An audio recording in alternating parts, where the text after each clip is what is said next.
नमस्कार। आज हम एक बहुत ही दिलचस्प किताब पर बात करेंगे, जॉर्ज एस क्लैसन की बेबीलोन का सबसे अमीर आदमी।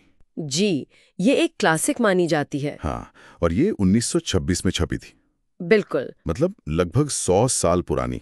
बिल्कुल। और ये प्राचीन बेबीलोन की कहानियों के जरिए पैसे बनाने, उसे संभालने के गुर सिखाती है। यही इसका कमाल है। तो आज हम देखेंगे कि इन पुरानी कहानियों से निकले सिद्धांत आज भी हमारे लिए कितने काम के हैं। हाँ, और ये सवाल भी कि इतनी पुरानी होने के बावजूद ये आज भी इतनी प्रासंगिक क्यों है। चलिए समझते हैं। तो सबसे पहले किताब की खासियत क्या है? आपने कहा कहानियां। हाँ, मतलब ये कोई फाइनेंस की टेक्स्ट बुक नहीं है। इसमें अरकाद जैसे किरदार है जो बेबीलोन का सबसे अमीर आदमी बनता है। अच्छा। तो हम उसकी यात्रा के साथ साथ सीखते हैं। ये तरीका फाइनेंस जैसे थोड़े सूखे विषय को भी काफी यादगार बना देता है। सही कहा, रटने जैसा नहीं लगता। तो पहला और सबसे मशहूर सिद्धांत कौन सा है इसमें? वो है अपनी कमाई का हिस्सा बचाओ। किताब की भाषा थोड़ी पुरानी है, start thy purse to fattening. हाँ हाँ। सीधा सा मतलब है आपकी जो भी आमदनी हो उसका कम से कम 10% सबसे पहले अलग रख लो, खर्च करने से भी पहले। ये सुनने में आसान लगता है, पर असल में ये सोच बदलने वाली बात है। बिल्कुल, ये बचत ही तो धन बनाने की पहली सीढ़ी है। किताब कहती है आप जो कुछ भी कमाते हैं उसका एक हिस्सा आपका है, वो हिस्सा यही है।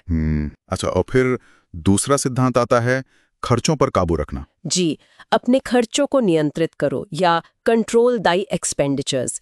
ये सिर्फ बजट बनाना नहीं है, ये असल में जरूरतों और इच्छाओं के बीच का फर्क समझना है।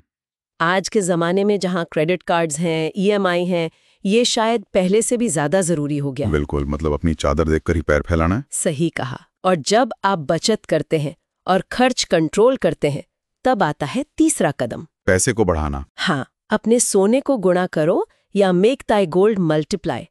पैसा सिर्फ बचाकर रखना काफी नहीं, उसे काम पर लगाना होगा। बिल्कुल समझदारी से निवेश करना होगा ताकि वो और पैसा कमाए।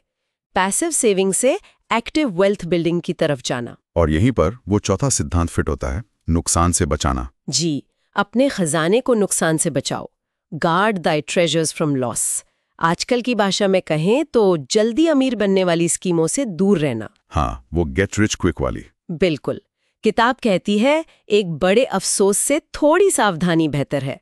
निवेश वहीं करें जहां आपकी समझ हो या फिर किसी भरोसेमंद सलाहकार से पूछकर करें। ये बात बहुत जरूरी है, क्योंकि पैसा बढ़ने में वक्त लगता है। धन एक पेड़ की तरह एक छोटे बीज से बढ़ता है। हाँ, धैर्य बहुत जरूरी है। इसके अलावा किताब कुछ और चीजों पर भी जोर देती है, जैसे अपना घर बनाना, जो एक तरह का निवेश है। अच्छा, make of the dwelling a profitable investment. जी, और भविष्य के लिए आय का इंतजाम करना, इंश्योर अ फ्यूचर इनकम, और अपनी कमाई की क्षमता बढ़ाते रहना, improve thy ability to earn. ये आखिरी वाला बहुत अहम है। हम जितना अधिक ज्ञान जानते हैं उतना ही अधिक कमा सकते हैं, मतलब सीखते रहना। बिल्कुल, स्किल्स बढ़ाते रहना। तो ये सिद्धांत तो वाकई ऐसे हैं जो कभी पुराने नहीं होंगे, सादे हैं, कहानियों के जरिए याद रहते हैं। लेकिन क्या इसकी कोई सीमाएं भी हैं? हाँ, कुछ बातें हैं, जैसे भाषा थोड़ी पुरानी है, थाई थाऊ वगैरह कुछ लोगों को शायद थोड़ी अजीब लगे। और जाहिर है ये प्राचीन बेबीलोन के समय की है, तो इसमें आज के जैसे स्टॉक मार्केट, म्यूचुअल फंड, इन सब की बात नहीं है। सही बात है, वो जटिलताएं नहीं हैं।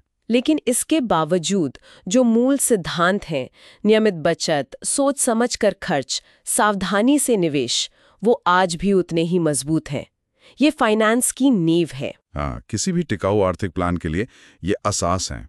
आज की दुनिया चाहे कितनी भी जटिल हो। तो कुल मिलाकर निष्कर्ष यही है कि पैसे के मामले में सफल होने के लिए ये 3 चीजें जरूरी हैं: लगातार बचत, खर्चों पर नियंत्रण और धैर्य के साथ निवेश।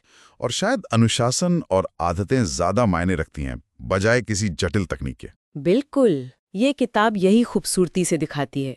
और हाँ, अपनी कमाई की क्षमता को बढ़ाते रहना भी उतना ही जरूरी है। तो चलिए आज की बातचीत को एक सवाल के साथ खत्म करते हैं, सोचने के लिए कि प्राचीन बेबीलोन के ये सीधे सरल सिद्धांत हाँ, आज की इस तेज रफ्तार डिजिटल फाइनेंस की दुनिया में कैसे लागू होते हैं, खासकर जब निवेश और कमाने के तरीके इतने ज्यादा बदल गए हैं? ये वाकई एक दिलचस्प सवाल है सोचने के लिए। बिल्कुल। तो आज के लिए बस इतना ही। जी।